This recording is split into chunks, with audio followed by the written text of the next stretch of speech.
The shot heard round the world was fired once again on Saturday for the 250th anniversary of the Battle of Lexington.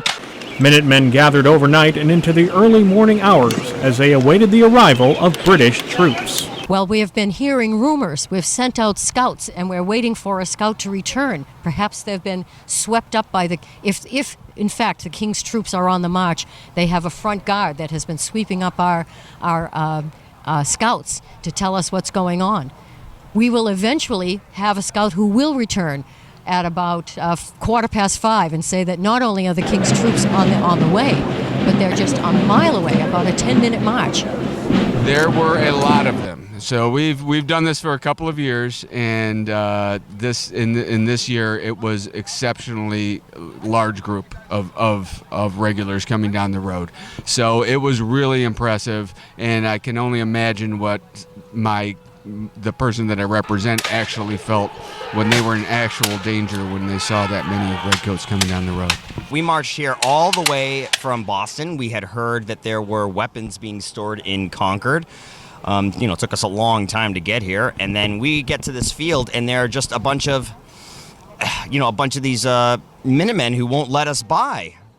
And unfortunately, though, it would appear that some of our privates started firing their muskets before we gave them the order to, and it got a little hectic and became a bit more of a disaster than we certainly would have hoped it to be. So you guys fired first? No, I wouldn't say that. However, when something is fired at us, we might fire back about 20 times more. Some South Shore folks came out for the event. I actually was a British reenactor 25 years ago, so history buff, and I was able to talk my daughter to wake up at 2:50 this morning and hop on a bus with the Hingham Historical Association and come and watch. To see it reenacted, it makes you realize how things happen by accident. There are a lot of things that can't be planned. For example, the British were marching all night. The colonists were in Buckman Tavern waiting for them all night, and we all know what men do when they hang out in taverns for a long period of time. So you have a bunch of really tired men on a green, angry, with guns, and, It's a tradition. We come here every year for now 9 years.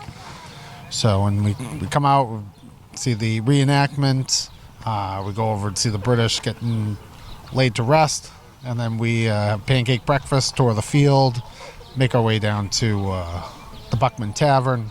So if you can't remember history, then you're doomed to repeat it. So it's very important to teach your young ones about where our birthplace was in history. Some came from further afield. I'm with the Sons of the American Revolution. We're going to be marching in the Concord Parade later today, but we snuck away from our group and decided that we wanted to come down to Lexington Battle Green and experience the 250th anniversary of the start of the Revolutionary War. It's awesome. It's incredible. This is Massachusetts, and I want people around Massachusetts, around New England, to take in how special this place is here. And what happened here 250 years ago, it gave birth to this country, right? This is where the American Revolution started.